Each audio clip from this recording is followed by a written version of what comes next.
Hello guys, কেবি কমটেক চ্যানেলে সবাইকে জানাই স্বাগত। এই ভিডিওতে আমরা মাইক্রোসফট ওয়ার্ডের কিছু কিবোর্ড শর্টকাটস দেখে নেব, যেগুলি আপনাদের দৈনন্দিন কাজের ক্ষেত্রে খুবই উপযোগী। তাহলে চলুন আর কথা না বাড়িয়ে শুরু করা যাক আমাদের আজকের এই ভিডিওটি। আরেকটি কথা, চ্যানেলে যদি নতুন হয়ে থাকেন তাহলে অবশ্যই চ্যানেলটিকে সাবস্ক্রাইব করে দেবেন। ভিডিওগুলো যদি ভালো লাগে তাহলে অবশ্যই একটা লাইক আর কমেন্ট করে দেবেন, কারণ আপনারা যত বেশি লাইক আর কমেন্ট করবেন তত বেশি ভিডিওগুলি আপনাদের কাছে পৌঁছে যাবে। আর সাবস্ক্রাইব করবার সময় অবশ্যই বেল আইকনটি প্রেস করে দেবেন, তাহলে যখনই আমি কোনো নতুন ভিডিও দেব তাহলে তার নোটিফিকেশন সঙ্গে সঙ্গে আপনাদের কাছে পৌঁছে যাবে। তাহলে চলুন শুরু করা যাক আমাদের আজকের এই ভিডিওটি। প্রথমেই চলে এলাম আমরা মাইক্রোসফট ওয়ার্ডের এখানে একটি ফাইলে। আমার একটি ফাইল লেখা আছে। প্রথমে আমরা এখানে দেখে নেব কন্ট্রোল এ থেকে জেড অবধি যে শর্টকাট কিগুলি আছে, এবং তারপর আমরা বাদবাকি আরো যে শর্টকাটগুলি আছে সেগুলি নিয়ে আলোচনা করব। প্রথমে চলে আসি কন্ট্রোল এ। কন্ট্রোল এ দিলে কি হবে, আপনার যে ডকুমেন্টটি আছে, যত বড় ডকুমেন্টই থাকুক না কেন, আমরা যদি এখান থেকে কন্ট্রোল এ প্রেস করি তাহলে দেখুন সম্পূর্ণ ডকুমেন্টটি একবারে সিলেক্ট হয়ে যাবে। এবার চলে আসি কন্ট্রোল বি। কন্ট্রোল বি হলো, মনে করা যাক আমি এখান থেকে এই জায়গাটুকুকে সিলেক্ট করলাম, করার পর আমি যদি এটিকে বোল্ড করতে চাই তাহলে আমরা তার জন্য খুব দ্রুত এখান থেকে যদি কন্ট্রোল বি প্রেস করি তাহলে দেখুন এই লেখাটি বোল্ড হয়ে গেল। আবার যদি আমরা এখান থেকে কন্ট্রোল বি প্রেস করি তাহলে দেখুন বোল্ডটি আবার উঠে গেল। তাহলে এখানে তো আমি সিলেক্ট করে বোল্ড করলাম, বা আমরা যদি এখান থেকে সরাসরি কোনো কিছু লেখার আগে কন্ট্রোল বি প্রেস করি তাহলে এবার দেখুন আপনি এখানে যা টাইপ করবেন সেগুলো দেখুন বোল্ডে টাইপ হচ্ছে। আবার যদি আমরা এখান থেকে কন্ট্রোল বি প্রেস করে দিই তাহলে এটি আবার নর্মাল অবস্থায় চলে আসবে। এবার চলে আসে কন্ট্রোল সি। কন্ট্রোল সি দিয়ে আমরা কোনো কিছুকে কপি করতে পারি। যেরকম মনে করা যাক আমরা এই লেখাটিকে যদি কপি করতে চাই তাহলে এই লেখাটিকে সিলেক্ট করলাম, করে আমরা কিবোর্ড থেকে প্রেস করলাম কন্ট্রোল সি। এবার যেখানে কপি করব সেখানে নিয়ে এসে আমরা ক্লিক করলাম, করে দেখুন একদম উপরে লেফট হ্যান্ড সাইডে এখানে পেস্ট আছে, আমরা এটিতে ক্লিক করতে পারি, অথবা আমরা কিবোর্ড থেকে প্রেস করতে পারি আরেকটি শর্টকাট, সেটি হলো control V. Control V press করলেও দেখুন এটি পেস্ট হয়ে যাচ্ছে। এবার চলে আসি কন্ট্রোল ডি। কন্ট্রোল ডি যদি আমরা প্রেস করি তাহলে ফন্ট অপশনটি চলে আসবে। দেখুন আমি কন্ট্রোল ডি প্রেস করলাম। আচ্ছা, তার আগে আমরা এখানে প্রথমে এই জায়গাটিকে পুরো সিলেক্ট করে নিলাম। নেওয়ার পর এখান থেকে আমরা যদি কন্ট্রোল ডি প্রেস করি তাহলে দেখুন এখানে ফন্ট ডায়ালগ বক্সটি চলে এলো। এখান থেকে আমরা লেখার স্টাইল চেঞ্জ করতে পারি। এখানে দেখুন বিভিন্ন স্টাইল আছে। নিচে আমাদের এখানটায় এক্সাম্পল দেখিয়ে দিচ্ছে, এখানটায় দেখিয়ে দেবে। আর এখান থেকে আমরা বোল্ড, ইটালিক, আন্ডারলাইন, এখান থেকে ছোট বড়, এখান থেকে লেখার কালার, এগুলো সবই আমরা চেঞ্জ করতে করে যদি আমরা এখানে ওকেতে ক্লিক করি তাহলে এখানে সেই স্টাইলটি এখানটায় নিয়ে নেবে। এবার চলে আসি কন্ট্রোল ই। কন্ট্রোল ই হলো, আমরা যদি এখান থেকে সিলেক্ট করাই আছে, আমরা যদি এখান থেকে কন্ট্রোল ই প্রেস করি তাহলে দেখুন এই সম্পূর্ণ জিনিসটি সেন্টার অ্যালাইনমেন্ট হয়ে গেল। দেখুন এখান থেকে যে আমরা উপর থেকে যেগুলো করি, যেটা অ্যালাইনমেন্ট আছে লেফট, সেন্টার, রাইট, জাস্টিফাই, এই যে এখানে যে সেন্টার আছে দেখুন এটি সেন্টার অ্যালাইনমেন্ট হয়ে গেছে। আবার যদি কন্ট্রোল ই প্রেস করি তাহলে এটি আবার আগের অবস্থায় চলে আসবে। এবার চলে আসি কন্ট্রোল এফ। কন্ট্রোল এফ দিয়ে আমরা ফাইন্ড অপশনটি নিয়ে আসতে পারবো। আমরা যে এখানে কন্ট্রোল এফ এ ক্লিক করি তাহলে দেখুন এখানে নেভিগেশন, ফাইন্ড নেভিগেশনটি চলে এসে, এবার আমরা এখান থেকে যেটি খুঁজতে চাই আমি যদি এখানটায় সেটিকে টাইপ করে দিই, ধরা যাক আমরা এখান থেকে খুঁজতে চাইছি কমটেক, লিখে দেখুন এখানে যেগুলো যেখানে যেখানে কমটেক্ট আছে সেগুলি কালার দিয়ে দেখিয়ে দিচ্ছে, আমাকে এখানে খুঁজে দিচ্ছে। এখানটা দেখুন এখানে দেখিয়ে দিচ্ছে 2 রেজাল্টস। আমরা যদি এটাকে ক্লোজ করে দিই তাহলে এটি বন্ধ হয়ে যাবে। এবার চলে আসি কন্ট্রোল জি। কন্ট্রোল জি যদি দিই আমরা তাহলে দেখুন এখানে গো টু অপশনটি খুলে গেল। এই গো টু অপশন দিয়ে এখানে পেজ, সেকশন, লাইন আমরা এখানে যাতায়াত করতে পারি। মনে করা যাক আমার কাছে 30-40 পাতার একটি ডকুমেন্ট আছে, আমরা যদি পার্টিকুলার কোনো একটি পেজে যেতে চাই, নর্মালি আমরা কি করি এখান থেকে রাইট হ্যান্ড সাইডে যে স্ক্রল বারটি আছে এটিকে আমরা আপ ডাউন করে যাই, কিন্তু এটি তো অনেক সময় সাপেক্ষ ব্যাপার। আমরা যদি এখান থেকে মনে করা যাক 22 নম্বর পেজে যেতে চাই তাহলে আমরা যদি এখানে জাস্ট 22 লিখে দিয়ে আমরা গো টু করি তাহলে ডাইরেক্ট 22 নম্বর পেজে চলে যাবে। এছাড়াও আমরা যদি এখান থেকে লাইনে যেতে চাই, ধরা যাক আমি এখানে এই লাইনে ক্লিক করলাম, করার পর আমি এখান থেকে লাইনটা বলে দিলাম 2 লিখে আমরা যদি বলি গো টু তাহলে দেখুন এখানে 2 নম্বর যে লাইনটি আছে দেখুন সেখানে কার্সারটি চলে গেছে। ভালো করে নজর দিয়ে দেখুন 2 নম্বর যে লাইনটি আছে সেখানটায় কার্সারটি চলে গেছে। এবার চলে আসি কন্ট্রোল এইচ। কন্ট্রোল এইচ দিয়ে আমরা রিপ্লেস অপশনটিকে অন করতে পারি। ধরুন আমি এখানে কন্ট্রোল এইচ এ ক্লিক করলাম তাহলে এখানে দেখুন রিপ্লেস অপশনটি চলে এসে, এবার মনে করা যাক আমরা এখান থেকে খুঁজতে চাইছি যে যেখানে যেখানে চ্যানেল আছে, চ্যানেলটা দেখুন সিটের ছোট হাতের লেখাতে আছে, এটিকে আমি বড় হাতের করতে চাই। তার জন্য আমরা এখানটা লিখে দিলাম চ্যানেল, আর রিপ্লেস উইথ এখানটায় লিখে দিলাম চ্যানেল। করার পর আমরা যদি এখান থেকে প্রথমে ফাইন্ড নেক্সটে ক্লিক করি তাহলে দেখুন এই প্রথম চ্যানেলটিতে চলে গেছে। যদি আমরা এটিতে রিপ্লেসে ক্লিক করি তাহলে দেখুন এটি রিপ্লেস হয়ে গেল। দেখুন এটি ক্যাপিটাল সিতে হয়ে গেছে। আবার যদি এটিকে পরেরটিতে চলে এলো, এটি যদি না করতে চাই তাহলে আমরা এখান থেকে ফাইন্ড নেক্সটে ক্লিক করতে পারি। আর যদি একবারে সবকটিকে করতে চাই তাহলে আমরা এখান থেকে যদি রিপ্লেস অলে ক্লিক করি তাহলে দেখুন একবারে যতগুলি ছিল 3টে একবারে রিপ্লেসমেন্ট হয়ে গেছে। এবার হলো কন্ট্রোল আই। মনে করা যাক আমরা এখান থেকে পুরো লেখাটিকে সিলেক্ট করলাম, করার পর আমরা যদি কন্ট্রোল আই প্রেস করি তাহলে পুরো লেখাটা ইটালিক হয়ে যাবে। দেখুন আমি কন্ট্রোল আই প্রেস করলাম, দেখুন পুরোটা ইটালিক হয়ে গেল, অর্থাৎ লেখাটা কাত হয়ে গেল। আবার যদি কন্ট্রোল আই প্রেস করি তাহলে এটি আবার আগের জায়গায় চলে আসবে। এবার চলে আসি কন্ট্রোল জে। কন্ট্রোল জে দিয়ে আমরা কি করতে পারি, কন্ট্রোল জে দিয়ে আমরা এটাকে জাস্টিফাই করতে পারি, অর্থাৎ এখানে যে লেখাটি আছে তার দেখুন লেফট সাইডে যে অ্যালাইনমেন্টটি আছে সেটা দেখুন সমান আছে, বাট এখানে রাইট সাইড যে মার্জিন বরাবর যে অ্যালাইনমেন্টটি আছে সেটা কিন্তু সমান নেই। অর্থাৎ কাউকে যদি আমরা এটাকে পাঠাতে চাই তাহলে এরকম ভাবে থাকলে জিনিসটি দেখতে ভালো লাগে না। তাহলে আমরা যদি এখান থেকে কন্ট্রোল জে প্রেস করি তাহলে দেখুন এটি লেফটের মতন রাইটটিও মার্জিন বরাবর অ্যালাইনমেন্ট হয়ে গেছে। এবার চলে আসি কন্ট্রোল কে দিয়ে আমরা হাইপার লিঙ্ক করতে পারি, অর্থাৎ কোনো একটি ফাইলের সঙ্গে মানে এই ফাইলের সঙ্গে অন্য একটি ফাইলের সঙ্গে বা কোনো ওয়েবসাইটের সঙ্গে আমরা এটাকে লিঙ্ক করে ফেলতে পারি বা আলাদা যে কোনো জায়গায় আমরা এটাকে লিঙ্ক করতে পারি। মনে করে যে আমরা এখান থেকে এই যে কেবি কমটেক আছে, আমরা এই লেখাটিকে সিলেক্ট করলাম, সিলেক্ট করার পর আমরা এখান থেকে যদি প্রেস করি কন্ট্রোল কে, তাহলে দেখুন এখানে ইনসার্ট হাইপার লিঙ্ক চলে এলো। এবার এখান থেকে আমরা যদি করি এখান থেকে ওয়েব পেজ, আমরা এখানে যদি এই যে এক্সিস্টিং ফাইল আর ওয়েব পেজ, আমরা যদি এখানে অ্যাড্রেস বারে আমাদের যে চ্যানেলের লিঙ্কটি আছে সেই লিঙ্কটি যদি আমরা এখানে টাইপ করে দিই বা এখানে পেস্ট করে দিই, তারপর যদি আমরা ওকে করি, তাহলে যখনই আমি এই লেখাটিতে ক্লিক করবো সঙ্গে সঙ্গে আমার এখান থেকে চ্যানেলটিতে চলে যাবে। বা এছাড়াও আমরা কি করতে পারি, আমরা মনে করা যায় কোনো ফাইলের সঙ্গে লিঙ্ক করতে চাই, তাহলে আমরা কি করলাম, এটিকে সিলেক্ট করলাম, করার পর এখান থেকে প্রেস করলাম কন্ট্রোল কে পড়ার পর এখান থেকে আবার এখানে চলে আসলাম এক্সিস্টিং ফাইল, এখান থেকে আমরা যে কোনো একটি ফাইলকে আমরা সিলেক্ট করে দিতে পারি। এই ফাইলটিকে সিলেক্ট করে দিয়ে আমরা যদি এখানে ওকেতে ক্লিক করি, এবার যখনই আমি মাউসটি এখানটা নিয়ে যাব, নিয়ে গিয়ে আমরা যদি কন্ট্রোল প্রেস করি তাহলে দেখুন একটি হাতের মতন দেখাচ্ছে। এবার ওপরে দেখুন ফাইলের অ্যাড্রেসটি দেখিয়ে দিচ্ছে, আমরা যদি এখান থেকে জাস্ট এটিতে ক্লিক করি তাহলে সেই ফাইলটি এখানটায় খুলে যাবে। আবার যদি আমরা লিঙ্কটিকে তুলতে চাই তাহলে আমরা এই লেখাটিকে সিলেক্ট করলাম, আমরা এখান থেকে মাউসের রাইট বাটন ক্লিক করলাম, করে এখান থেকে প্রেস করে দিলাম রিমুভ হাইপার লিঙ্ক, তাহলে এখান থেকে হাইপার লিঙ্কটি উঠে গেল। এবার চলে আসি কন্ট্রোল এল দিয়ে আমরা লেফট অ্যালাইনমেন্ট করতে পারি। যেরকম মনে করে যে আমরা এই পুরো প্যারাগ্রাফটিকে সিলেক্ট করলাম, এটি এখন বর্তমানে জাস্টিফাই অ্যালাইনমেন্ট করা আছে, অর্থাৎ লেফট আর রাইট দুটো সাইড সমান আছে। আমরা যদি এখান থেকে কন্ট্রোল এল প্রেস করি তাহলে দেখুন এখান থেকে এটি আবার আগের অবস্থায় চললো। দেখুন রাইট সাইডটি কিন্তু অ্যালাইনমেন্ট নেই, কিন্তু লেফট সাইডটির কিন্তু অ্যালাইনমেন্ট আছে। এবার যদি আমরা প্রেস করি কন্ট্রোল এম এর কাজ হলো ইনডেন্ট সেটিং করা, অর্থাৎ আমরা যখন এখান থেকে ক্লিক করলাম, ধরুন এখান থেকে আমরা একটু সরাতে চাই, তাহলে ওপরে যেখানে এটি আছে দেখুন এটি হলো ডিক্রিজ ইনডেন্ট, এটি হলো ইনক্রিজ ইনডেন্ট। আমরা যদি এটিতে ক্লিক করি তাহলে এটি দেখুন হাফ ইঞ্চি করে সরে যাচ্ছে, আবার এটিতে ক্লিক করলে আবার ডিক্রিজ হয়ে যাচ্ছে। এটির বদলে আমরা যদি কন্ট্রোল এম প্রেস করি তাহলেও দেখুন একই পন্থাতে এটি ইনক্রিজ হচ্ছে, আবার এখান থেকে আমরা এটিকে ডিক্রিজ করে দিলাম। এবার চলে আসি কন্ট্রোল এন এর মাধ্যম দিয়ে আমরা কোনো নতুন ফাইলকে ওপেন করতে পারি। আমরা যেরকম নর্মালি আমরা এখানে ফাইলে ক্লিক করে আমরা যদি এখানে নিউতে ক্লিক করি, নিউতে ক্লিক করার পর আমরা যদি এখানে ব্ল্যাঙ্ক ডকুমেন্টে ক্লিক করি তাহলে দেখুন এখানে একটি নতুন ফাইল ওপেন হয়ে গেল। এটি বাদ দিয়েও আমরা যদি এখান থেকে কন্ট্রোল এন প্রেস করি, দেখুন আমি এখান থেকে কন্ট্রোল এন প্রেস করছি, তাহলে সঙ্গে সঙ্গে দেখুন একটি নতুন ফাইল ওপেন হয়ে গেল। আর যদি আমরা এখান থেকে কন্ট্রোল ও প্রেস করি, কন্ট্রোল ও প্রেস করলে দেখুন এখানে ওপেনটি চলে এলে আমরা এখান থেকে আমরা যে ফাইলটি দরকার সেই ফাইলটিকে আমরা এখান থেকে ওপেন করে নিতে পারি।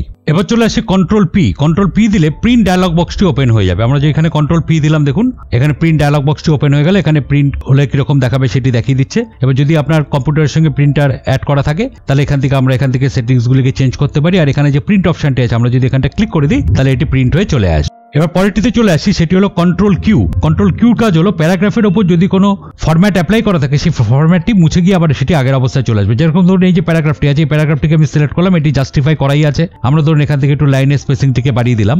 এবার আমরা যদি এখান থেকে প্রেস করি কন্ট্রোল কিউ, দেখুন আমি কন্ট্রোল কিউ প্রেস করছি, আবার এটি আগের অবস্থায় চলে এলো, দেখুন লাইন স্পেসিংগুলি আবার উঠে গেল, এখান থেকে জাস্টিফাই ছিল সেটি আবার লেফট অ্যালাইনমেন্ট হয়ে গেল। এবার চলে আসছে কন্ট্রোল আর এর কাজ হলো রাইট অ্যালাইনমেন্ট করা। যেরকম দেখুন এটি লেফট অ্যালাইনমেন্টে আছে, এখন আমরা যদি এখান থেকে কন্ট্রোল আর প্রেস করি দেখুন এটি রাইট সাইডটি দেখুন অ্যালাইনমেন্ট হয়ে গেছে, বাট লেফট সাইডটি কিন্তু আবার অ্যালাইনমেন্ট থেকে উঠে গেছে। আবার যদি এখান থেকে আমরা কন্ট্রোল এল প্রেস করি তাহলে আবার এটি আবার লেফট অ্যালাইনমেন্টে চলে আসবে। এবার চলে আসি কন্ট্রোল এস দিয়ে আমরা কোনো ফাইলকে সেভ করতে পারি। এই ফাইলটি এখন বর্তমানে আমার সেভ করা নেই, সেই জন্য প্রথমবার আমি যদি কন্ট্রোল এস প্রেস করি তাহলে আমার কাছ থেকে এখানে সেভ অপশনটি চাইবে। আমরা এখানে ব্রাউজ করে যেখানে সেভ করতে চাইছি আমরা সেখানে চলে আসছি, আমরা এখানটা গিয়ে লিখে দিলাম কিবোর্ড শর্টকাটস, আমরা এখানটা সেভ করে দিলাম। এবার এই ফাইলটির মধ্যে আমি যদি নতুন কিছু টাইপও করি, ধরুন আমি নতুন কিছু টাইপ করলাম, করার পর এবার যদি আমি আবার কন্ট্রোল এস প্রেস করি তাহলে দেখুন আমার কাছে কিন্তু নাম চাইছে না। তখন কি হচ্ছে, এই যে নতুন যে লেখাটি লিখেছি সেটি অটোমেটিক আমার ফাইলটির মধ্যে আপডেট হয়ে যাচ্ছে, অর্থাৎ সেভ হয়ে যাচ্ছে। এবার চলে আসি কন্ট্রোল টি দিয়ে আমরা হ্যাঙ্গিং ইন্ডেন্ট করতে পারি, অর্থাৎ প্রথম লাইনটি যেখানে আছে সেখানেই থাকবে, পরের লাইনগুলি ইন্ডেন্টেশন হবে। আমরা একদম শুরুতে এখানটা কার্সারটাকে নিয়ে গেলাম, এবার যদি আমি এখান থেকে কন্ট্রোল টি প্রেস করি তাহলে দেখুন প্রথম লাইনটি যেখানে আছে সেখানেই ছিল এবং পরের লাইনগুলি দেখুন এর তলায় হ্যাঙ্গিং হয়ে ইন্ডেন্টেশন হয়ে গেছে। আমি যদি আবার কন্ট্রোল টি প্রেস করি তাহলে দেখুন এটি সরতে যাচ্ছে, এখানে আমার এটি জায়গা মতন তৈরি হয়ে গেল। আমরা এখান থেকে কোনো ছবি এগুলো ইত্যাদি আমরা এখান থেকে বসাতে পারি। এবার চলে আসি কন্ট্রোল ইউ দিয়ে আমরা কোনো কিছুকে অটোমেটিক আন্ডারলাইন করে ফেলতে পারি। ধরা যাক আমি এখান থেকে এই লেখাটিকে সিলেক্ট করলাম, আমরা যদি এখান থেকে প্রেস করি কন্ট্রোল ইউ তাহলে দেখুন পুরোটির তলায় দেখুন আন্ডারলাইন হয়ে গেছে। আবার যদি আমরা এখান থেকে কন্ট্রোল ইউ প্রেস করি তাহলে দেখুন আবার আন্ডারলাইনটি উঠে গেল। এবার চলে আসি কন্ট্রোল ভি দিয়ে আমরা কোনো কিছুকে পেস্ট করতে পারি। আমি আগেও দেখিয়েছিলাম কপি করে আমরা পেস্ট করেছি কন্ট্রোল ভি দিয়ে, আরেকবার এখানে বলে দিচ্ছি। আমরা এটিকে সিলেক্ট করলাম লেখাটিকে, আমরা যদি এখান থেকে কপি করি কন্ট্রোল সি আর এখান থেকে গিয়ে পেস্ট করে দিলাম কন্ট্রোল ভি, তাহলে আমরা কোনো কিছু যদি কপি করি বা কাট করি সেটিকে আমরা কন্ট্রোল ভি দিয়ে আমরা খুব তাড়াতাড়ি পেস্ট করে ফেলতে পারি। তারপরে চলে আসি আমরা কন্ট্রোল ডাব্লিউ দিয়ে আমরা যে কোনো ফাইল যে ওপেন ফাইল রয়েছে সেই ফাইলটিকে আমরা খুব তাড়াতাড়ি বন্ধ করে ফেলতে পারি। আমরা এখান থেকে প্রেস করলাম কন্ট্রোল ডাব্লিউ প্রেস করার সঙ্গে সঙ্গে আমাকে এখানে জিজ্ঞেস করছে যে সেভ করবো কিনা, অর্থাৎ রিসেন্ট আমি যে এর মধ্যে কিছু চেঞ্জিংগুলি করেছি সেটি আমি সেভ করতে চাইছি বা চাইছি না। যদি সেভ করতে চাই তাহলে সেভে ক্লিক করবো, নাহলে ডোন্ট সেভ ক্লিক করবো। করার পর এটি করে দিলেই এটা অটোমেটিক ফাইলটি ক্লোজ হয়ে যাবে। আমি এখান থেকে ক্যান্সেল করে দিলাম। এবার চলে আসি কন্ট্রোল এক্স। কন্ট্রোল এক্স দিয়ে আমরা কোনো লেখাকে কাট করতে পারি। কাট করা মানে এক জায়গা থেকে উঠিয়ে আবার আরেক জায়গায় নিয়ে আসতে পারি। ধরা যাক আমি এই লেখাটিকে সিলেক্ট করলাম, আমি এখান থেকে প্রেস করলাম কন্ট্রোল এক্স, তাহলে দেখুন এখান থেকে এটি উঠে গেল। এবার যেখানে নিয়ে আসবো সেখানটা ক্লিক করলাম, করে আবার একই পন্থায় পেস্ট করছি, কন্ট্রোল ভি পেস্ট করে দিলাম, আবার চলে এলো। আবার যদি আমি এখান থেকে তুলতে চাই, এখান থেকে আবার সিলেক্ট করলাম, করে এখান থেকে করলাম কন্ট্রোল এক্স, আর এখানটায় নিয়ে গিয়ে আবার প্রেস করে দিলাম কন্ট্রোল ভি, তাহলে আবার এটি এখানটায় পেস্ট হয়ে গেল। এবার চলে আসি কন্ট্রোল ওয়াই। কন্ট্রোল ওয়াই এর কাজ হলো রিডু। তাহলে কন্ট্রোল ওয়াই আর কন্ট্রোল জেড এই দুটিকে আমি এখন একসঙ্গে দেখাচ্ছি। কন্ট্রোল ওয়াই হলো রিডু আর কন্ট্রোল জেড হলো আনডু। যেরকম মনে করা যাক এখানে যে ওয়ার্ডটি আছে, বলা যাক এই যে লেখাটি আছে, এই লেখাটিকে আমি সিলেক্ট করলাম, করার পর এটিকে আমরা যদি এখান থেকে ডিলিট করে দিই, ধরুন এটি ডিলিট হয়ে গেছে, ভুলবশত হয়ে গেছে, আমি যদি সঙ্গে সঙ্গে এটিকে ফেরত আনতে চাই, আমরা জাস্ট এখান থেকে প্রেস করলাম কন্ট্রোল জেড, তাহলে দেখুন এটি আবার ব্যাক করে চলে এলো। আবার যদি আমি এখান থেকে কন্ট্রোল ওয়াই প্রেস করি, তাহলে এটি আবার মুছে যাবে, অর্থাৎ রিডান হয়ে যাবে। কন্ট্রোল ওয়াই প্রেস করলাম, দেখুন আবার এটি মুছে গেল। আবার কন্ট্রোল জেড যদি প্রেস করি, অর্থাৎ আনডান হয়ে যাবে, আবার এটি আবার আগের অবস্থায় ব্যাক করে চলে আসবে। এছাড়াও কন্ট্রোল ওয়াই দিয়ে আপনারা রিপিট টাইপিং করতে পারবেন। যেরকম ধরুন আমি এখান থেকে লিখে দিলাম, কিন্তু কোনো ভুল থাকলে হবে না, একবারে টাইপ করতে হবে। আমি এখানটায় লিখে দিলাম আমার নামটি, লেখার পর আমি যদি এখান থেকে কন্ট্রোল ওয়াই প্রেস করি, তাহলে দেখুন এখানে রিপিট টাইপিং হচ্ছে, পরপর টাইপ করে চলে আসছে। তাহলে গাইজ এতক্ষণ আমরা দেখলাম কন্ট্রোল এ থেকে জেড অব্দি যে শর্টকাট কিগুলি আছে। এবার পরবর্তী বাদবাকি শর্টকাটগুলিতে আমরা চলে আসছি। মনে করা যাক আমরা কার্সারটিকে এখানে প্রথমে রাখলাম। এবার যদি আমি কার্সারটিকে ডান দিকে নিতে চাই, তাহলে আমরা কি করি, আমরা এখান থেকে মাউস দিয়ে ক্লিক করি, বা এক একটা করে আমরা যদি অ্যারো চিহ্নতে ক্লিক করি, তাহলে দেখুন এক একটা লেটার করে এগোচ্ছে। বাট আমরা যদি চাই যে এক একটা ওয়ার্ড হিসাবে যাবে, তখন আমরা কন্ট্রোল প্রেস করে আমরা যদি রাইট অ্যারো প্রেস করি, তাহলে দেখুন এক একটা ওয়ার্ড করে এটি ডান দিকে চলে যাচ্ছে। দেখুন আমি প্রেস করছি, ডান দিকে চলে যাচ্ছে। আবার যদি লেফটে প্রেস করি, তাহলে দেখুন এক একটা ওয়ার্ড করে আবার কন্ট্রোল চিপে লেফট অ্যারো প্রেস করলে এক একটা ওয়ার্ড করে আবার লেফট সাইডে চলে আসছে। আর যদি আমরা কন্ট্রোল চিপে ডাউন অ্যারো প্রেস করি, তাহলে একদম দেখুন নিচে চলে আসছে কার্সারটি, একদম প্যারাগ্রাফের নিচে লাস্ট যেখানে আছে সেখানে। আবার যদি কন্ট্রোল চিপে আপ অ্যারো প্রেস করি, তাহলে একদম দেখুন আবার প্রথমে চলে আসছে। এবার মনে করা যাক আমরা কার্সারটাকে একদম প্রথমে নিয়ে এলাম। আমরা যদি মাউসের বদলে আমরা যদি কিবোর্ডের মাধ্যম দিয়ে আমরা সিলেক্ট করতে চাই, তাহলে আমরা যদি শিফট চিপে আমরা যদি রাইট অ্যারো প্রেস করি, তাহলে দেখুন এক একটা লেটার করে পরপর এটি এগিয়ে যাচ্ছে, যেরকম ভাবে আমরা কার্সার এগোয়। বাট আমরা যদি কন্ট্রোল শিফট তার সঙ্গে যদি আমরা রাইট অ্যারোটি প্রেস করি, তাহলে দেখুন এক একটা ওয়ার্ড করে দেখুন এটি সিলেক্ট হয়ে যাচ্ছে। দেখুন এক একটা ওয়ার্ড করে সিলেক্ট হয়ে যাচ্ছে। এবার মনে করে যে কার্সারটাকে আমি এখানটায় রাখলাম, এই জায়গাটাকে, এই জায়গা থেকে রেখে আমি এই জায়গাটা রাখলাম, রেখে এখান থেকে আমরা যদি কন্ট্রোল শিফট চেপে আমরা ডাউন অ্যারোটি প্রেস করি, তাহলে দেখুন নিচেরটুকু সিলেক্ট হয়ে গেল। আবার এই জায়গাতে রেখে আমরা যদি এখান থেকে কন্ট্রোল শিফট চেপে রেখে আমরা যদি আপ অ্যারোটি প্রেস করি, তাহলে দেখুন ওপরের সেকশনটি সিলেক্ট হয়ে গেল। এবার মনে করা যায় কার্সারটাকে আমি এখানটায় রাখলাম, এই জায়গাটায় রেখে যদি আমরা কিবোর্ড থেকে ডিলিট কি প্রেস করি, তাহলে কার্সারের রাইট হ্যান্ড সাইডে যেগুলি আছে সেগুলি দেখুন মুছবে একটা একটা করে। দেখুন মুছে যাচ্ছে একটা একটা করে, এরকম করে একটা একটা করে মুছে যাচ্ছে। বাট আমরা যদি কন্ট্রোল প্রেস করে ডিলিট প্রেস করি, তাহলে দেখুন এক একটা ওয়ার্ড করে ডান সাইড দিয়ে মুছে যাবে। দেখুন দেখুন এক একটা ওয়ার্ড করে মুছে যাচ্ছে। দেখুন এবার দেখুন আমি এখান থেকে এই পুরো লেখাটিকে সিলেক্ট করলাম। সিলেক্ট করার পর আমরা যদি কিবোর্ড থেকে কন্ট্রোল শিফট এ প্রেস করি, তাহলে দেখুন পুরো লেখাটি ক্যাপিটালে হয়ে গেল, অর্থাৎ ক্যাপস হয়ে গেল বা আপার কেস হয়ে গেল। আবার যদি কন্ট্রোল শিফট এ প্রেস করি, তাহলে আবার এটি যে অবস্থায় ছিল সেই অবস্থায় চলে এলো, অর্থাৎ আপার কেসটি আবার উঠে গেল। পরের যে শর্টকাটটি সেটি হলো অল্ট কন্ট্রোল সি।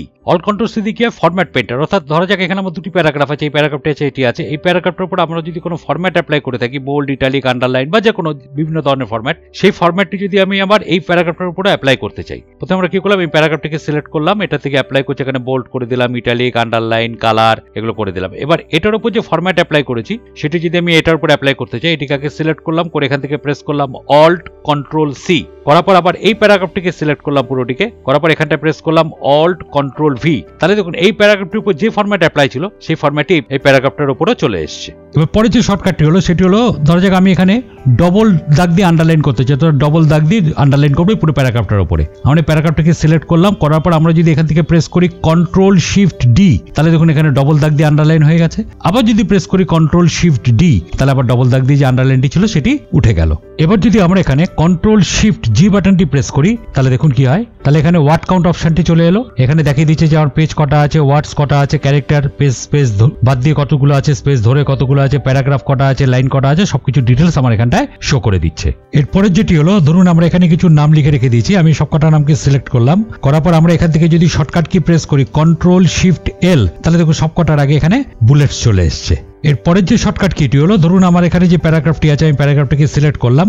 সিলেক্ট করার পর আমরা যদি এখান থেকে প্রেস করি কন্ট্রোল শিফট ও, তাহলে দেখুন ডান দিকে এখানে রিসার্চ বক্সটি খুলে যাচ্ছে। এটা সুবিধাটা কি হলো, এটার থেকে আমরা যে কোনো ল্যাঙ্গুয়েজে এটাকে কনভার্ট করতে পারি বা ট্রান্সলেট করতে পারি। যেরকম এটি ইংলিশে আছে, এখান থেকে এটিকে ফ্রেঞ্চ, আমরা যদি এটিকে হিন্দিতে চাই তাহলে জাস্ট এখানে হিন্দিতে ক্লিক করলাম, তবে বাংলা এগুলোতে হবে না, হিন্দিতে ক্লিক করলাম, দেখুন এটি হিন্দিতে কনভার্ট হয়ে যাচ্ছে। এখানটায় দেখিয়ে দিচ্ছি, আমি এখান থেকে এটাকে যদি ইনসার্ট করি তাহলে এই লেখাটি এখানটায় চলে আসবে। এরপরে যেটি হলো, আমরা যদি কিবোর্ড থেকে প্রেস করি কন্ট্রোল শিফট কিউ, তাহলে দেখুন লেখাটা একটা সিম্বলিক আকারে এখানটায় চলে এসছে। আমরা আবার এটাকে আন্ডু করে দিলাম। এরপরে যেটি হলো, দেখুন আমার এখানে প্যারাগ্রাফটি সিলেক্ট করা আছে। এবার আমরা যদি কিবোর্ড থেকে প্রেস করি কন্ট্রোল শিফট ডাব্লিউ, তাহলে দেখুন প্রত্যেকটা ওয়ার্ডের তলায় আলাদা আলাদাভাবে আন্ডারলাইন হয়ে গেছে। ভালো করে দেখুন, প্রত্যেকটা ওয়ার্ডের তলাতে আলাদা আলাদাভাবে আন্ডারলাইন হয়ে গেছে। আবার সিলেক্ট করা অবস্থাতে আমি যদি এখান থেকে প্রেস করি কন্ট্রোল শিফট ডাব্লিউ, তাহলে আবার আন্ডারলাইনগুলি উঠে যাবে। তাহলে এতক্ষণ আমরা দেখলাম কন্ট্রোলের সঙ্গে শিফট ব্যবহার করে যে শর্টকাট কিগুলি আমরা ব্যবহার করতে পারি, যেটা আমাদের দৈনন্দিন কাজে লাগতে পারে। এবার এগুলি বাদ দিয়ে আমরা পরবর্তী করব, যেটা আমরা ধরুন এখানে এই ফাইলটা সেভ করা আছে, আমরা কন্ট্রোল এস দিয়ে আমরা সেভ করি। বাট আমরা যদি সেভ অ্যাজ করতে চাই, যেটা আমরা এখানে ফাইলে ক্লিক করে আমরা এখানে যে সেভ অ্যাজ অপশনটি আছে, আমরা যদি এটাতে যাই, সেভ অ্যাজ এর কাজ হলো যে এই ফাইলটিকে আমি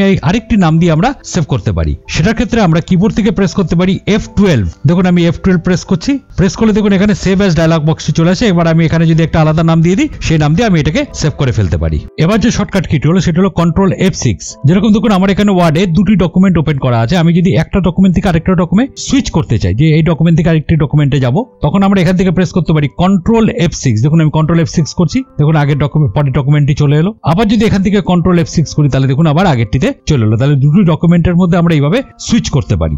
এবার যে শর্টকাট কিটি সেটি খুব ইম্পর্টেন্ট, যে দেখুন আমরা যখন পরপর আসতে যাই তখন আমরা এখান থেকে এন্টার দিয়ে দিই পরপর লাইনে নামি, আবার এখানে ব্যাকস্পেস করলে এটি চলে আসে। কিন্তু আমি যদি পরের পেজে ডাইরেক্টলি যেতে চাই, যে এই পেজ থেকে আমি ডাইরেক্টলি পরের পেজে চলে আসবো, অর্থাৎ পেজ ব্রেক করে যাবে, তখন আমরা যদি এখান থেকে কন্ট্রোল চিপে এন্টার প্রেস করি, তাহলে দেখুন পরের পেজে চলে এসে। আবার যদি কন্ট্রোল চিপে এন্টার প্রেস করি, তাহলে দেখুন আবার তারপরে পেজে চলে এসে। এইভাবে আমরা কন্ট্রোল এন্টার প্রেস করে আমরা পরপর পেজ এইভাবে তৈরি করে নিতে পারি। এবার পরের যে শর্টকাট কিটি হলো, ধরুন আমি এখানে আজকের কারেন্ট ডেটটিকে আনতে চাই, তাহলে আমরা এখানে প্রেস করলাম অল্ট শিফট তারপরে ডি, দেখুন কারেন্ট ডেটটি এখানটা চলে এসছে। আর যদি কারেন্ট টাইমটি আনতে চাই তাহলে প্রেস করতে হবে অল্ট শিফট টি, তাহলে দেখুন কারেন্ট টাইমটি এখানটায় চলে এসছে। এবার আরো কিছু শর্টকাট কি আছে, দেখুন আমি যদি এখানটা কার্সারটাকে রাখি, আমরা যদি এখান থেকে হোম বাটনটি প্রেস করি, তাহলে দেখুন একদম লাইনের শুরুতে কার্সারটি চলে এলো। আবার এন্ড বাটনটি প্রেস করে দেখুন আবার লাইনের শেষে কার্সারটি চলে গেল। আর আমরা যদি এখান থেকে পেজ আপ কিটি প্রেস করি, তাহলে একদম ডকুমেন্টের শুরুতে চলে গেল। আর পেজ ডাউন কিটি প্রেস করলে দেখুন একদম সেই পেজের শেষে চলে এলো। আবার পেজ আপ করলে আবার সেই পেজের শুরুতে চলে আসবে। আমরা এই জায়গাটাকে সিলেক্ট করে নিলাম, প্রথমে প্রেস করে আমরা এখান থেকে প্রেস করলাম কন্ট্রোল 2, তাহলে দেখুন প্যারাগ্রাফের মধ্যে লাইনের গ্যাপটি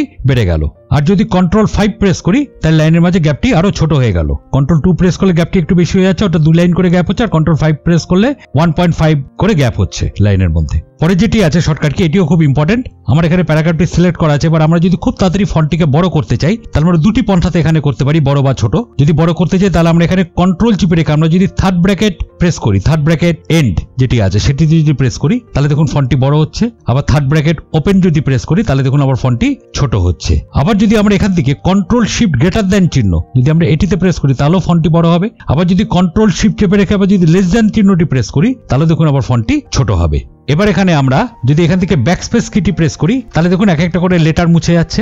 বাট আমরা যদি কন্ট্রোল চিপে ব্যাকস্পেস প্রেস করি, দেখুন কি হয়, তাহলে এক একটা করে ওয়ার্ড মুছে যাচ্ছে। এবার যে শর্টকাট কিটি সেটি হলো আমরা কিবোর্ডের মাধ্যম দিয়ে সাবস্ক্রিপ্ট এবং সুপারস্ক্রিপ্ট করব। সেটি কি, ধরুন আমি এখানটা লিখে নিলাম H2O। এবার এখান থেকে আমরা এই দুইটাকে সাবস্ক্রিপ্ট করব। তার জন্য আমরা কি করলাম, এখানে খালি দুইটাকে সিলেক্ট করলাম। এবার কন্ট্রোল শিফট আমরা যদি মাইনাস সাইনটি ক্লিক করি, তাহলে দেখুন এখানে সাবস্ক্রিপ্ট হয়ে যাচ্ছে। অথবা আরেকটি কিও ব্যবহার করা যায়, যেটি আরেকটু অন্য ভার্সানে ইউজ হবে, যেটা 2007 পাতে, সেটা হলো কন্ট্রোল ইকুয়াল টু, সেটা দিয়েও সাবস্ক্রিপ্ট করা যায়। আর ধরুন আমি এখানটা লিখে নিলাম A2, এটা স্কোয়ার হবে দুইটা, তাহলে আমরা কি করলাম, এখানে দুইটাকে সিলেক্ট করলাম, করে আমরা এখান থেকে প্রেস করলাম কন্ট্রোল শিফট প্লাস সাইন, তাহলে দেখুন এটা সুপারস্ক্রিপ্ট হয়ে গেল। বা কন্ট্রোল শিফট ইকুয়াল টু এটি করলেও একই কাজ হবে, এটা সুপারস্ক্রিপ্ট হয়ে গেল আর আগেরটি সাবস্ক্রিপ্ট হয়ে গেল। তো গাইজ, এই ছিল আমাদের আজকের MS ওয়ার্ড কিবোর্ডের কিছু শর্টকাটস, যেগুলো আমাদের দৈনন্দিন কাজের ক্ষেত্রে খুবই কাজে লাগতে পারে। ভিডিওটি যদি ভালো লেগে থাকে তাহলে অবশ্যই একটা লাইক আর কমেন্ট করে দেবেন। আর চ্যানেলে যদি নতুন হয়ে থাকেন তাহলে অবশ্যই চ্যানেলটিকে সাবস্ক্রাইব করে দেবেন। পরবর্তী ভিডিও খুব তাড়াতাড়ি নিয়ে আসছি, সঙ্গে থাকুন। ধন্যবাদ।